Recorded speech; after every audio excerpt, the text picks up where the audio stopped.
Hello and welcome back. Today we're going to talk about improving our interface. We're going to use more polish animation to transition our content instead of just using the display variable to turn it on and off. So we'll be using a tweener class that I've created, and you'll be able to see that link in the description below. It'll take you to the derivative community website where I've posted a write-up on this. It shows you a how-to video, explains a little bit about it, has some documentation, the parameters. Very importantly, it has a list of all of the available easing options that you have, and a couple of code examples. In the very bottom, you can download the tox file and then drop that into your project. I've already done that, so I'm going to move this out of the way. And we have the tweener tox has been dropped in right here. It has a global shortcut over in the properties, common. By default, this should already be there, called tweener. That's how we're going to access it, just like we're currently accessing our extension by using the global app shortcut. So we're going to do a little code here, extending on what we've already built. So if you recall, we have three functions: the reset, the start experience, and the GoToPage. So instead of using display on and off, we're going to be working with the opacity, because that allows you to fade the containers to have just a nicer transition. We'll also be working with some other features, but we'll start with doing the opacity part of it, and then we'll build up on that. So one of the first things we're going to want to do is part of our reset. I'm going to organize this just a little bit here so it's easy to follow. I'm going to switch up. Be kind to yourself with notes. It's so helpful when you come back on a project to be able to easily read through and figure out what is happening without having to relearn what you've done. Because when you get in these coding sessions, you're solving problems one problem at a time, and you're not always paying attention to writing proper comments. So it's always good to at least go back and kind of update things here and there. So I'm just kind of moving relevant things around. If you're not familiar with using Sublime as an editor, if you hold down Control and Shift and your up-down arrows, you're able to move around your selection. It really helps to quickly move your code around. So I've just kind of broken that up. So now we have the start screen area, which was our button and our background switch. Then we had menu, which is the overall container, and then the 4 buttons within inside of it. And then we have pages, which we have 4 of. So going back up here to the start area of our reset, we're going to also add a couple other things here. We're going to add opacity. I'm just going to do a Control-Shift-D to duplicate this line. And I'm going to change this to opacity. And opacity is, like everything in Touch, for the most part, it's a scale of 1 to 0. So 1 is fully opaque, whereas 0 would be transparent. And another flag that, because I'm going to use this later, is I'm going to do the enable flag, or enable variable, which is in the property panel, is just in the same place. Like if I go on this start button, I go to look, or no, panel, you've got display and you've got enabled. And there's the difference being that display turns it visibly on and off, and enable makes it, I don't know if it turns off functionality, but I know it makes it so that your mouse can't interact with anything in it.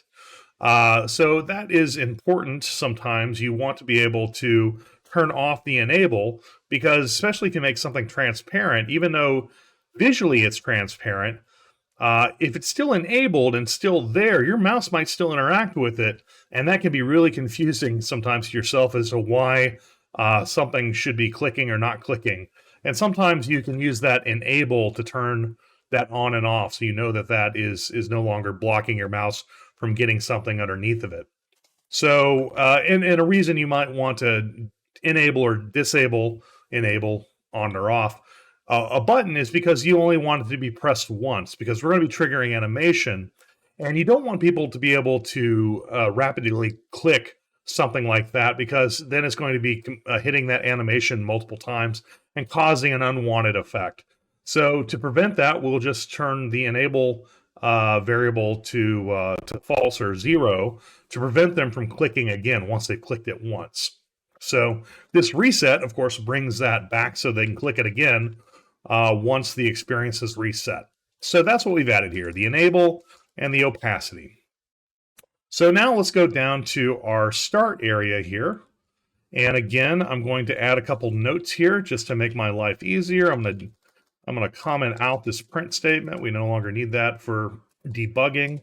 Then I'm going to add a new little comment here. We're going to disable the button and fade out the background. When I say fade out the background, I'm talking about the switch. So I'm going to just make a couple lines here, and we're going to change up how this works, because currently we're just turning the button display to 0. That means it would turn off right away. We no longer want that. So we're going to change that to enable to false. So this is assuming this function is called because I've clicked on it. So the first thing we're doing is we're turning that off. And then the next thing we're going to do is we're going to actually delete these, or delete the switch, because we're going to use my tweening class to take over what happens next. So to do that, I'm going to type in op.tweener. So this gives me access to that function that the tox file, that function that's in there. And then the function is called from to. And then we're going to, it needs to know what our object we're targeting. So again, we're going to be targeting the start underscore button. That's what that container is called. Then we're going to give it a curly bracket. We're going to give them 2 of them. And the first curly bracket is the starting variable that we want to change. And we're going to be working on the opacity.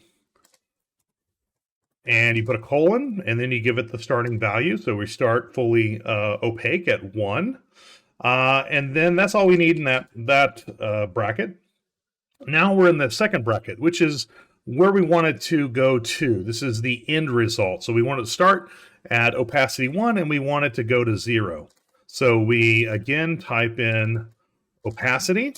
It has to be, these have to be in these quotes. Single or double, doesn't really matter, just needs to be consistent. And then we give it the value. Then we tell it the duration. This is how long it's going to last in seconds. Duration 1 second. And let's see. We're also going to add a little bit of little fancy stuff here. There is a on complete, and this is all documented on that page that I shared where you download this from.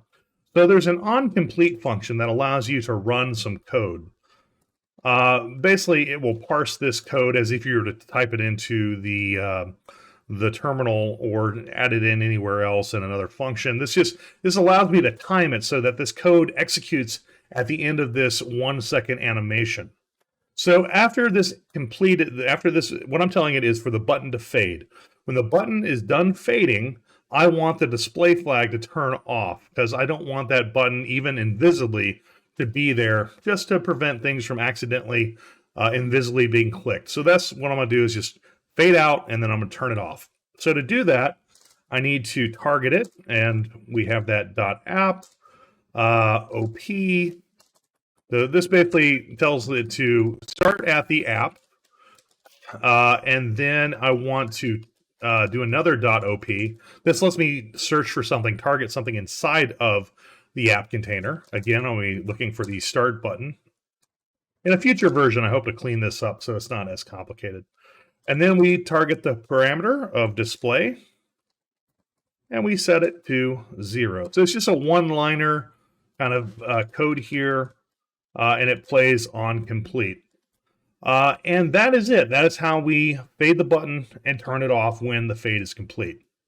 The next thing we want to do is we want to talk to the switch, that switch 1 that does the transition between the blurry and the unblurry version of the background image. So again, we use our OP Tweener. From to is the function, and we type in its name, switch 1. Again, we give it, sorry, got to be inside the bracket there. Give it 2 curly brackets, our to and from, and then we fill those out. So our first one, we're going to be working with the index. So the index is that the variable that lets you toggle your switch. And in that, if we go to our panel down here, we've got the switch right here. You make sure that you have blend in between inputs turned on. That way you get that crossfade. So we definitely want to have that on. And here we go. So we set our index is going to start at 0. And then we're going to end our index. So the second part of the command here, the to value, we're going to go to 1. So 0 to 1 is going to crossfade between those values. And we need to set the duration. So again, in single quotes here, duration, and we're going to set that to 1 second as well. So now we have our, it's faded out. The background has now transitioned to where it needs to be, so it's blurry. Now we need to show the menu. So we're going to go to Show Menu, make a little comment here, and then we're going to go OP Tweener. And then from to, and you can see how it starts to memorize from other references in the document. I don't have to type as much. We're going to talk to the menu, and we're going to play with the Y value. So instead of fading it on or turning it on and off, we're actually going to push it off the page and then bring it up. So that just gives us a nice little fun effect. So we're going to deal with, again, curly bracket. I'll just do 2 of them right away. And then we're going to deal with the Y value. And we're going to start the Y value off screen. So -500. Then we're going to go over here and we're going to bring the Y value up to 0. Y. And we're going to bring it to 0. So it's going to go from off screen -500 up to 0. Then we need to set the duration again. Duration, 1 second. And we're going to add some easing to this so that it's, by default, if you don't put an easing parameter in, it's going to use linear easing. So it's just going to go smoothly from 0 to 1. But there's not going to be any like soft in or out, which can be very abrupt. Most of the time, you want to have some easing to it whenever you're moving things around. So we're going to add an easing command in here, easing. And we're going to set that to ease out back. And an ease out back means it eases at the in part, the out part, and back it gives it a little bounce where it comes back. So it's just a little overcorrect and back. It's a nice little soft effect. And then we're going to add a delay to this so that we give ourselves time for the button to disappear, the background to fade, and then this to slide up over top. So delays allows us to offset our animation in that way.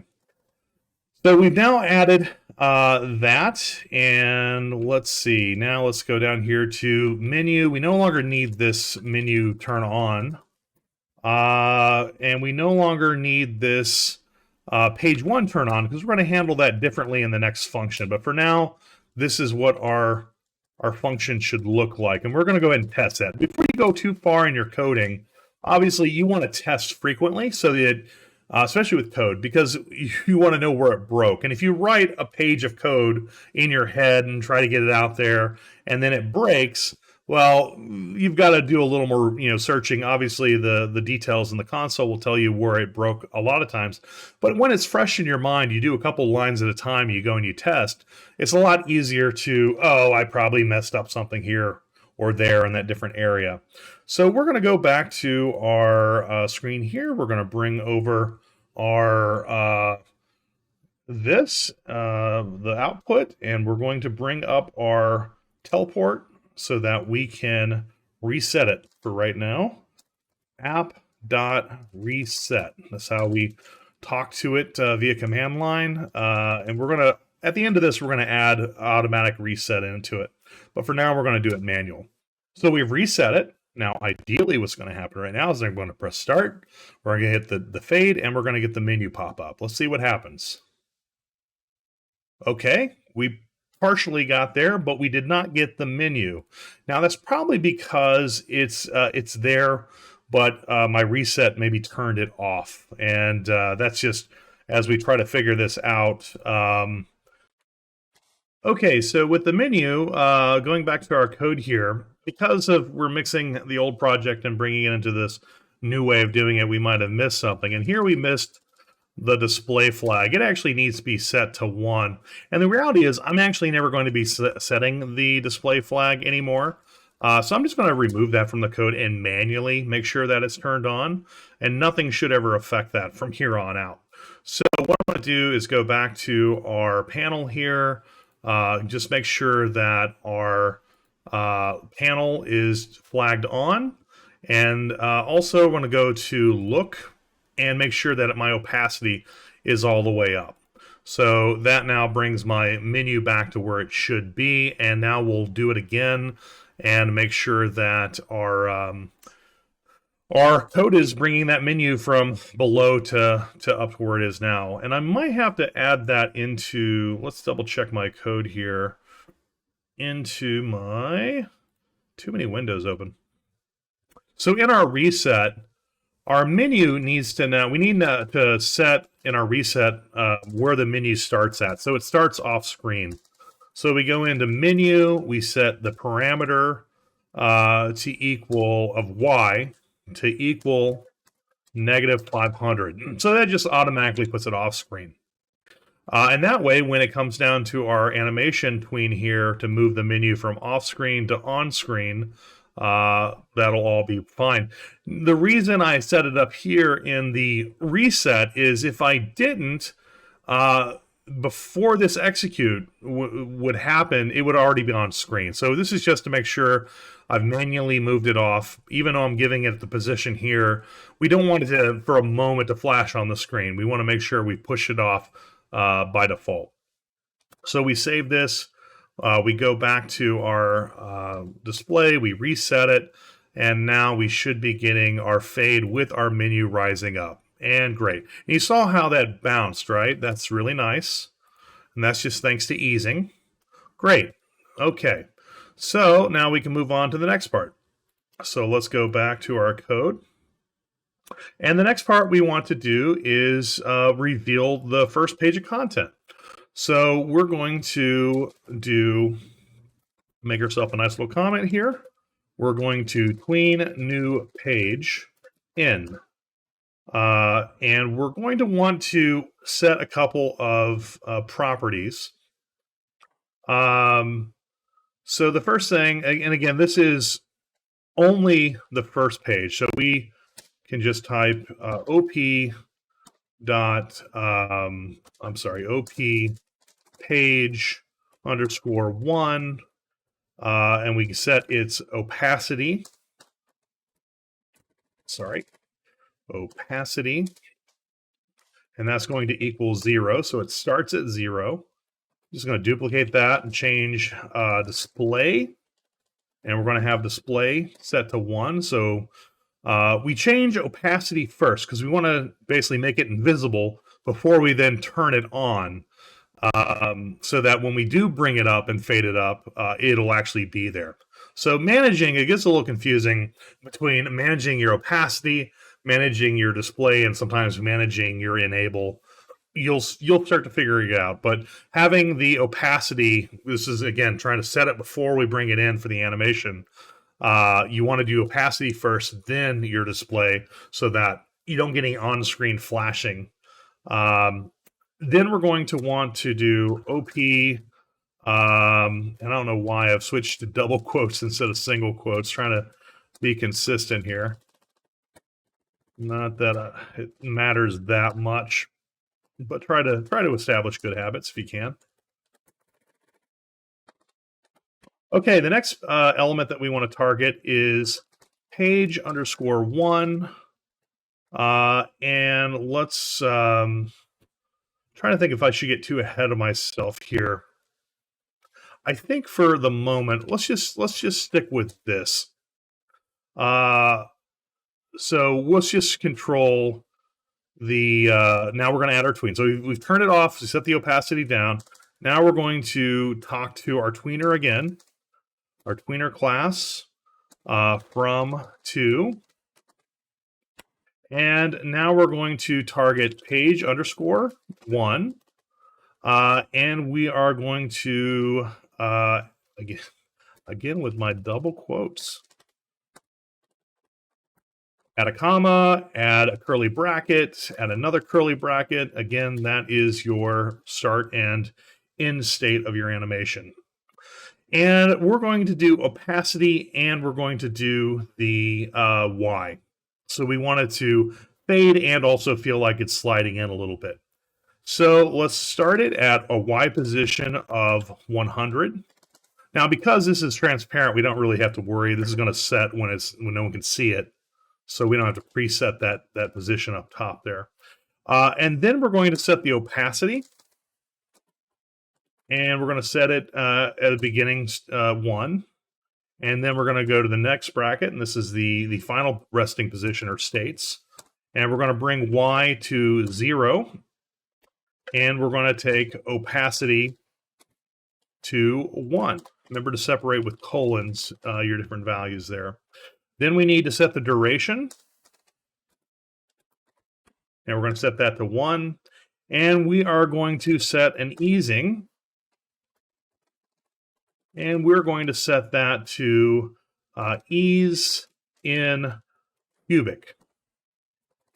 And this is something that I did in some practice rounds for making this video. I kind of went through and played with it until I got the easing and settings that I liked. I didn't figure it out right away. You play with it and you find your timing. I'm going to add a delay of 0.6 seconds. All delays and all durations are in seconds, just FYI. So now we have our page 1. It'll slide and it will do a little reveal, a little transparency.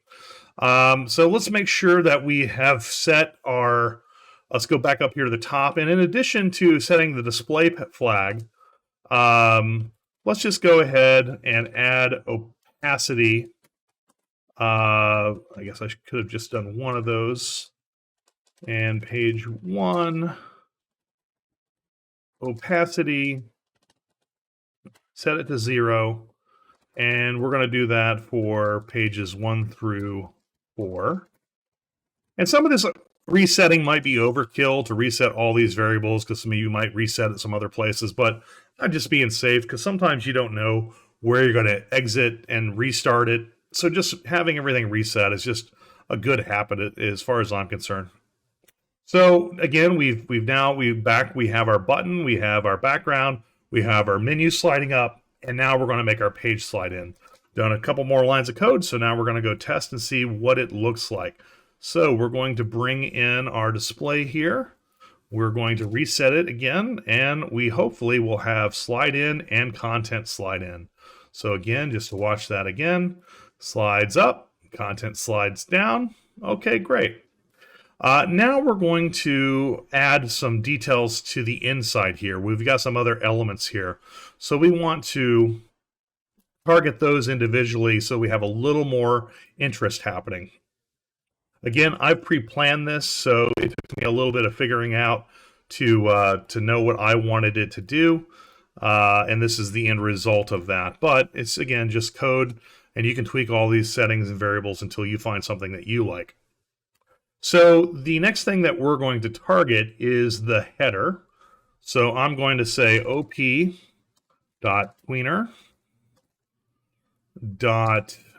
from to.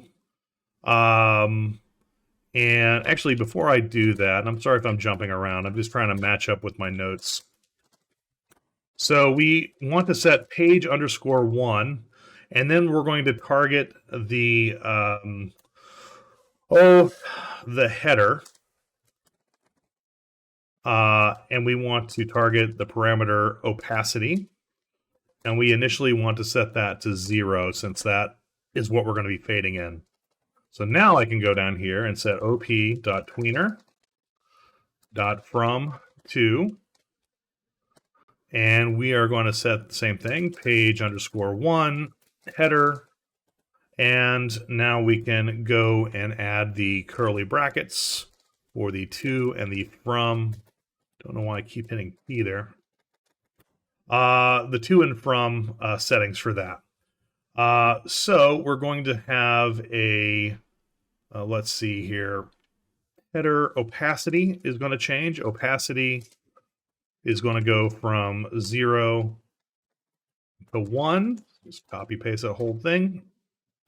And that's all we're going to do is just fade the opacity in that one. So we're going to set our duration, and that is going to be a, looks like I'm just doing a real quick 0.1 duration on that. I think that's just for me for synchronization wise. I to add this delay was really the key here of when that header would be reset. So anyway, just again, these are the numbers I figured out. You can play with them and see what works for you. So now that we've done that, the next thing that we're going to set is the transform one. So if I go back to inside my content here, move this off to the side, go inside here, I have a transform one. And I'm going to target this so that I have a little bit of animation going on here when this slides in. So going back to my code now, I hope you're able to follow along. If you need to pause and kind of rewatch it, hopefully it'll make sense. I will provide the files, the completed files, so you can look at the final code and try to make sense of it if you're getting lost a little bit. Okay, the next piece that I'm going to target is that transform. So page_1/transform 1, and I'm going to have to reset that up top here too. So let's go back to the top here, and OP transform 1. We're going to initially set the, let's see, the TY, so the up and down, and we're going to set that to 1. Okay, and then we're going to go back down here where we're doing our tweener, and we're going to set its values. Open curly brackets, again with my mistyping of the P there. So we're going to have a TY of 1, and that is going to change over to a TY of 0. So that's just going to slide it up and down. And then we're going to change the duration, and that is going to be 1.5 seconds. And the easing is going to be a ease out back. Again, I like the little bounce backs. Just adds a nice little effect to it. Ease out back. And I probably have a delay. Again, all these delays help with the timing so that they don't all happen at the same time. And my delay on that is 1 second. And let's go ahead and I guess test that and see what that looks like. So if I go back to my display and I bring this over here and I reset it, now we should see that image. So you saw that image slide down. Really nice. Again, image slides down. Fantastic. Starting to build. Okay, so let's go back to our code. And the next thing we're going to work on is the copy block. So the copy block is that, let's bring it back. The copy block is this piece right here. It's just a container. And we're just going to control the alpha and its Y position as well, just to do another little similar type thing. So going back to our code, we have to set its initial value up here, page_1, and then we are targeting the copy, sorry, can't spell, copy block, and we are setting its opacity. So parameter opacity equals 0. And that's all I need to preset on that one. Okay, so next thing we do, another tweener, op.tweener.from2, and again, page_1/ and then we have, it's called a copy block. Then we set our curly brackets, comma, and we are going to target the Y position, set it initially to 50. Make sure that colon is on the outside of the quotes. And we are also going to set the opacity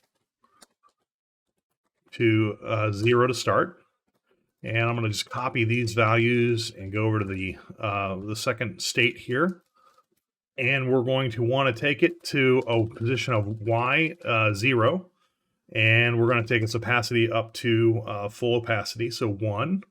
Then we're going to add duration of 1 second.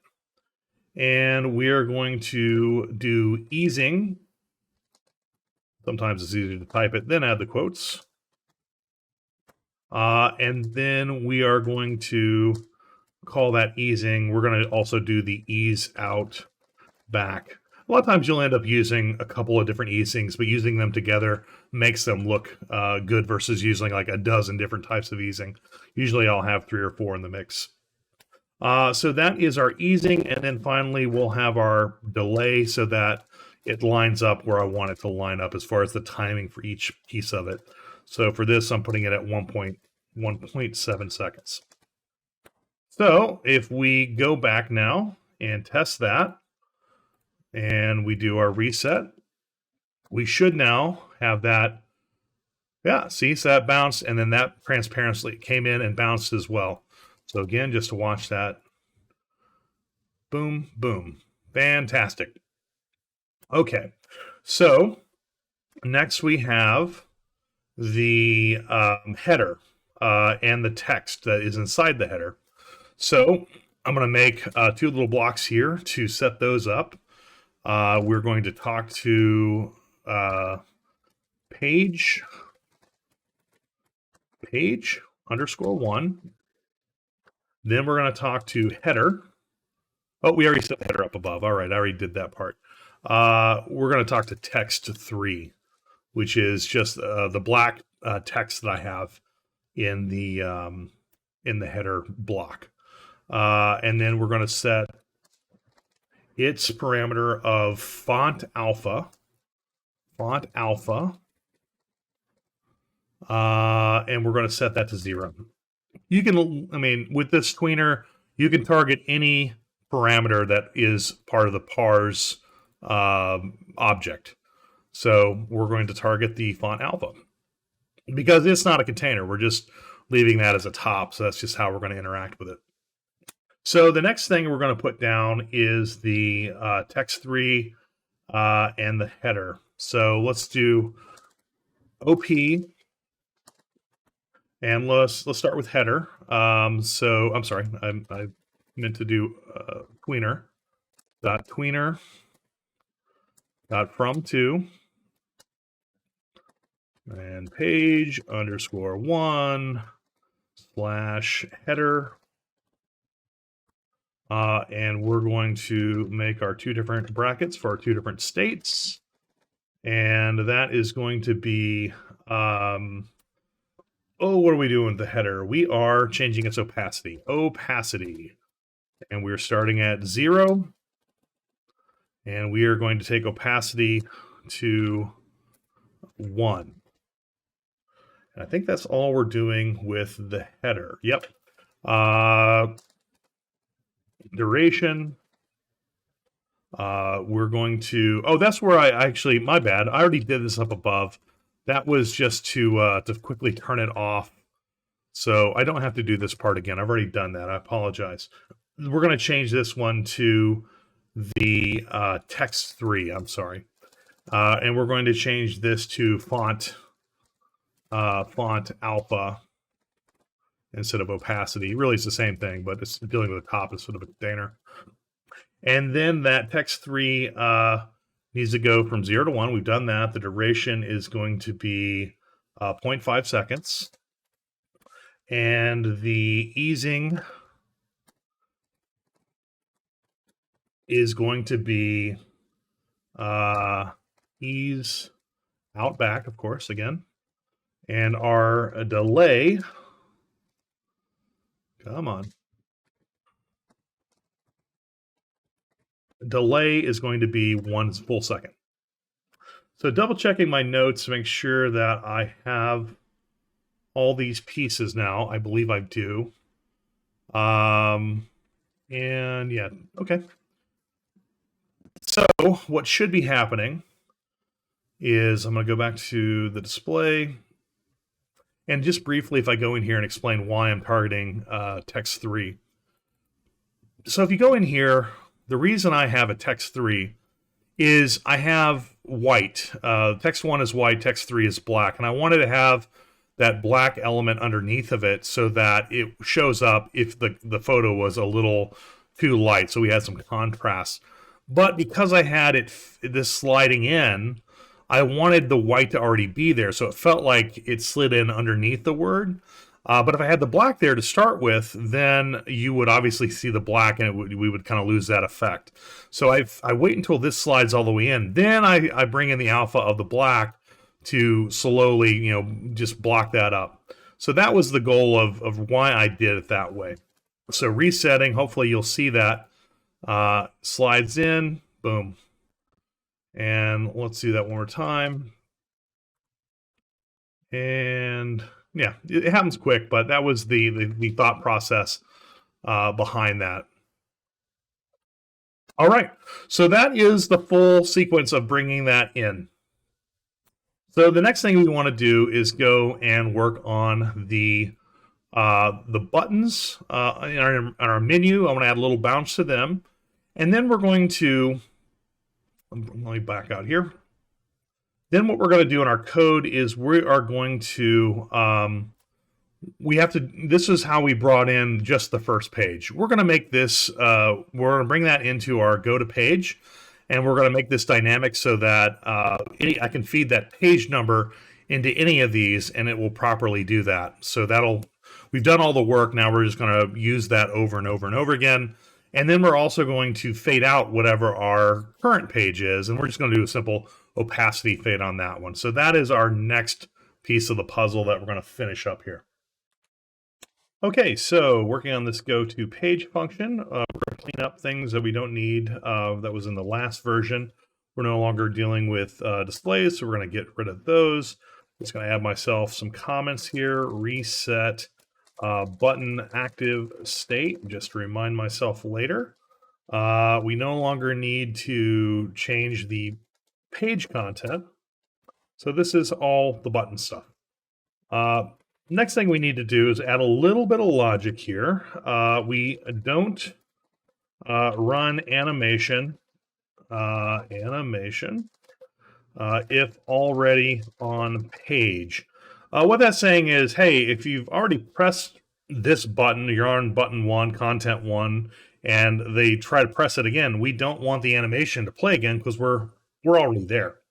So we're going to use this current page value down here and the page. This is what's being sent in, and at the very end of the function, we're setting what the current page is. It's a way of keeping track.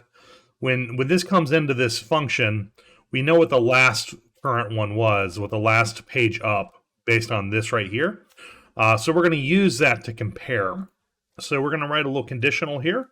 If self.currentPage is not equal to page, we know they're different, well, then we can do something. All right, so that's all. That we just want to have that little conditional check there to make sure that we're not running the animation if we've already gotten to where we need to be.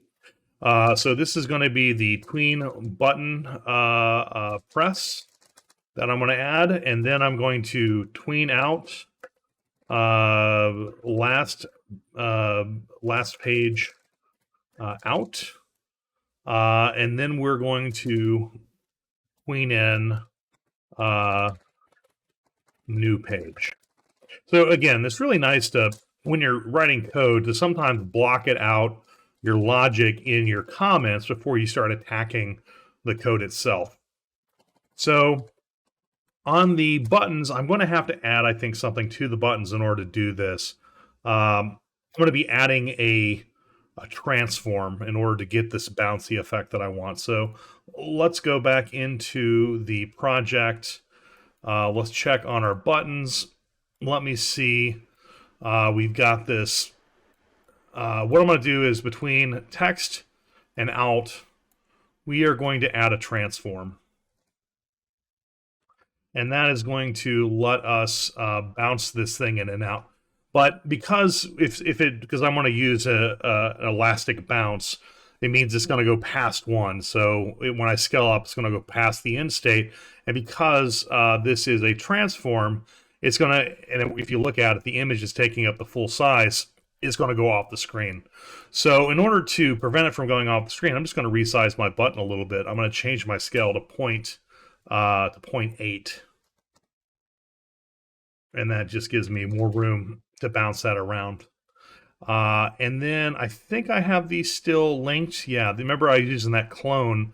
So any change I make here is now in all these as well. So I don't have to go through and individually do that. Great technique. Like if you're trying to work having things cloned together for making changes across buttons and things, it's fantastic. So now that I have that transform one in there, we can go back to our code, which is here, and we can add this in. So we're going to add op dot tweener. I cannot type. I swear I usually type better, but when you're recording something and juggling tons of thoughts and notes, you get a little distracted. Okay, so we're going to target page underscore. Now remember, actually, in this case, we're going to be targeting button. I'm sorry. Button underscore. And then that page number is how we're going to get this variable. So we're going to go string and then page, and then we're going to add another plus, and we're going to combine that because we're trying to build a path here to the transform. So now we can do transform one. And so this combined, when it processes it, it'll say, button, let's say button 1 or 2 or 3 or 4, transform. Great. So that now gives us the target. Then again, we have our start and end state of our animation. Okay, so we've got our start and end state. Now we have to add in, we are going to be playing with the scale. So SX is the horizontal scaling, and we are going to push it down to a 0.5 is where we're going to start it. And then we're going to do SY, and we're going to change that to also 0.5, so it's scaling evenly. And then we are going to just copy those values, and we are going to put that over here, and we're going to bounce up to our new max size, which is 0.8. We scaled that so it would fit. And then we do duration, and we saying that duration will be 1. And easing, the most important part, and we are going to be using ease out elastic. This is a really fun bouncy one. And again, remember the idea here is that this is a touchscreen. There isn't probably an overstate, but having a nice responsive click state uh, indicates to the user what they've done. So it's just a good reinforcement that they've made their selection. So yeah, that gives us our bouncy buttons. So let's just go out and test if that is working, if we haven't broken anything. Let's go here. Let's do a reset. Let's bring our display back on. And now here we are. So when I click, you can see that we have this bouncy responsiveness to our buttons, which is just really fun. Now I just noticed a problem there. And okay, so this is, why is that doing that? That's because our clone is still enabled. So this is a situation where I have to go and disconnect the clone. Now that you can reconnect it when you're editing stuff, but because that is driving the rest of them, I now have to go and turn off the cloning. So, you can turn it off by just enable cloning, and that way the value is still there if you need to go back and do edits later. So if I reset that again, and hey, we're sharing our mistakes together. We go start, and now we should get bouncy menus and only the top one bouncing when it needs to go. Fantastic. Okay, so now we need to actually bring in the rest of the pages, and we need to fade out whatever the current page is. When I'm fading out content, usually you do that a lot faster. So we're going to be a lot simpler with how we get rid of that versus how it comes in. So let's go back to our code. And okay, so now we're going to do the last page out. So we're just going to do alpha and the Y position on that one. So tweener again, the from to function, and we are going to target page underscore. Then we're going to add plus, and we are going to use string, but instead of using page, we're going to use that self.current page, essentially is the one we last click on. So it's the one that's currently on the screen. And then and that's all we need there. So we are going to tell it page underscore, whatever the last value was. That'll target that container. And then we add in our different states in those curly brackets. And we are going to start with Y. And we are going to start it at 0. And we're going to also start our opacity at 1. And then we are going to change those. So copy and just paste it to the next one. And we are going to move our Y to -100 and our opacity to 0. Then we are going to set our display to 0 as well. Apparently I'm doing this to, oh, I remember why.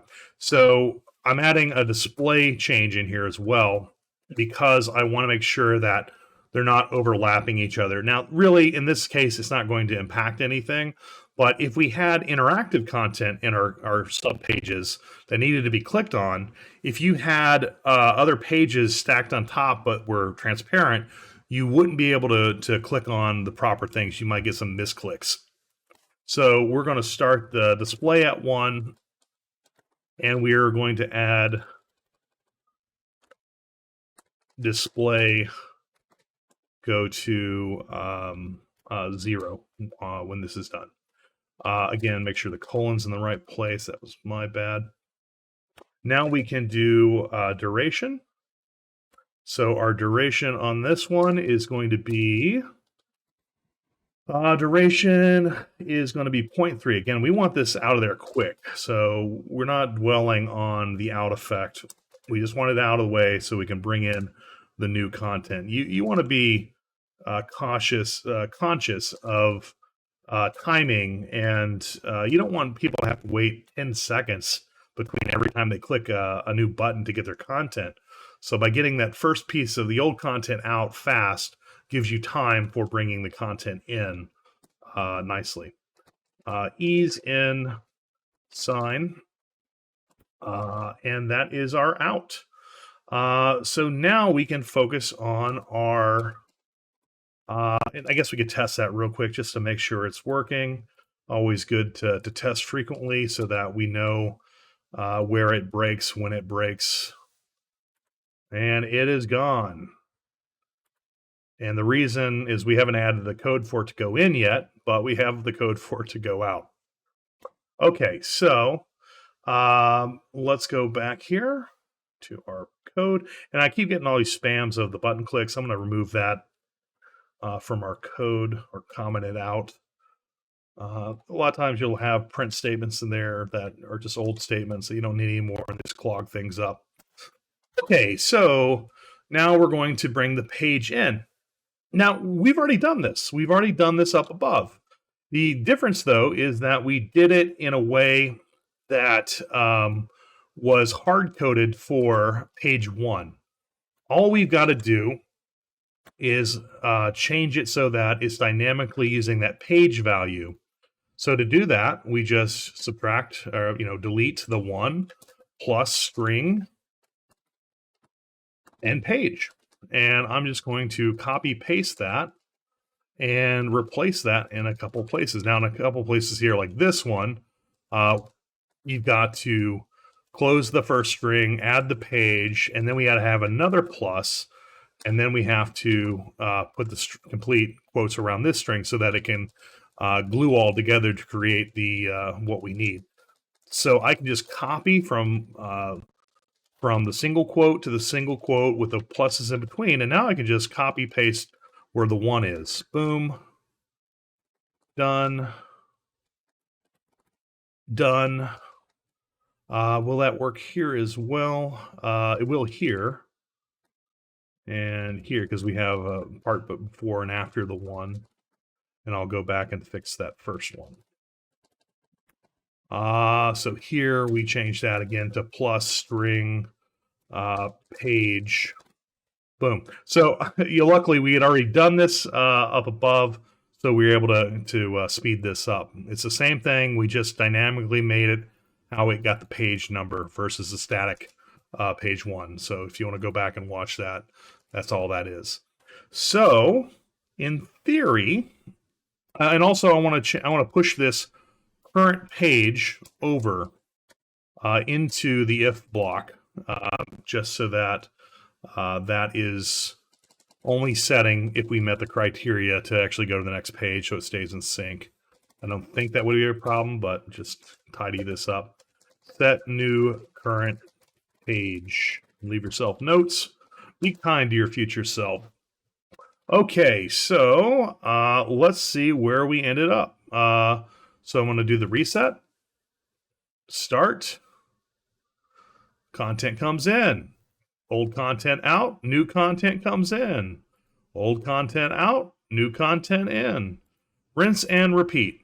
We have a working interface with nice animations on our buttons, animation on our content, and we did it all programmatically, which in my head is a better way of doing this kind of work. I know there are ways to do it with chops and with the animation chop, but this is my preferred method when it comes to interfaces. It would be different if we were doing visualizations, just depending on what we're doing, or we're trying to sync to music. We would have a lot of different techniques. But for interfaces, this this programmatic tweening, I think is just the way to go. And it can be used with other techniques. So I hope this was a good show and tell of using that tweener library. Now, I said at the beginning, we get here, how do we reset this? And this is also important when you're building an exhibit in a trade show or a museum. If someone walks away and they left it midway into content, we want to reset it for the last user. So in order to do that, we need to build an automatic reset. So to do that, this will be very little code, all chops. The first thing we need to do is we need to track the mouse button, the mouse being clicked. And you would think like, oh, maybe I'd use the mouse in chop, but no, you actually want to use the touch in, because again, it might end up being a touchscreen. But what you can do here is you can include the mouse. So in the property, you click include mouse, And you'll see that no matter where I click on the screen, you'll see that little select go from 0 to 1. And that's the piece that we're going to want. So now we're going to take this and we are going to convert this into a chop. So dat2 chop, and then we are going to change it to by index, index of 1 to an index of 1. We are going to go to output to change from columns to from rows to columns. And then we also want to say first row is names, and that way we now have proper names, just like a panel chop. And then what I'm going to do is I'm going to do a select to just the thing I want, which actually happens to be called select. So now whenever I press anywhere on the experience, on a button, on anything, this will always light up. So the next thing we need is a timer chop. And what I'm going to do here is I'm just going to drag on the select to the init and make a reference, and the select to the start and make a reference.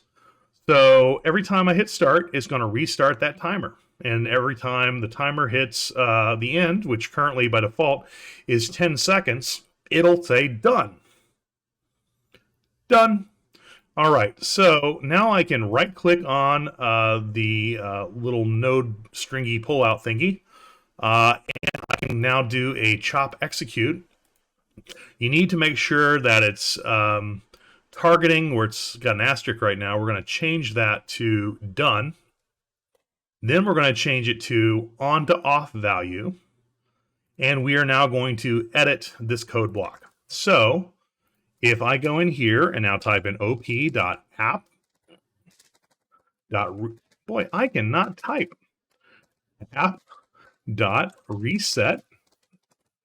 That's it. So that's talking to our app, to our reset function, and that is going to be our reset. Now, just for demonstration purposes, I'm going to leave it at 10 seconds. And that way our display will reset here properly.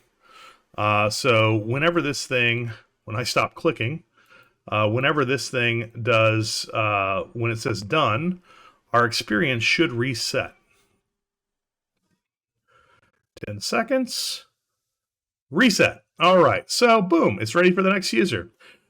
Let's watch it one more time. We've clicked on a couple things. We see our animation, fantastic. Oh, my kids ran away, I need to go chase them.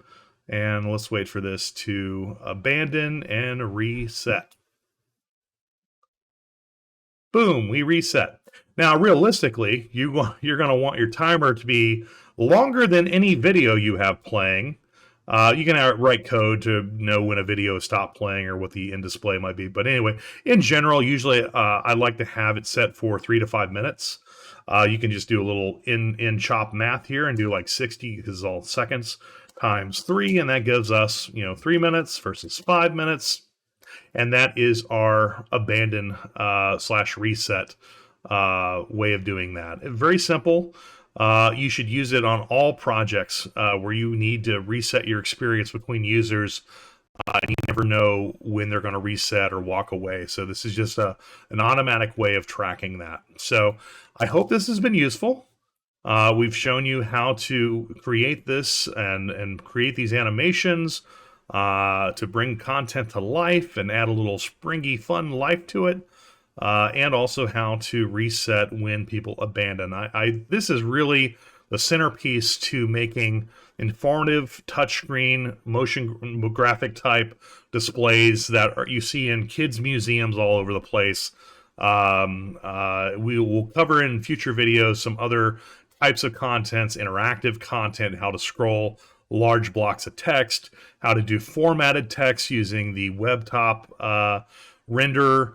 There's a lot of other UI topics we will cover in the future, but I hope this gives you a good sense of how to build these types of complete projects in a very simple way, using the extension as your primary center holding area for your code.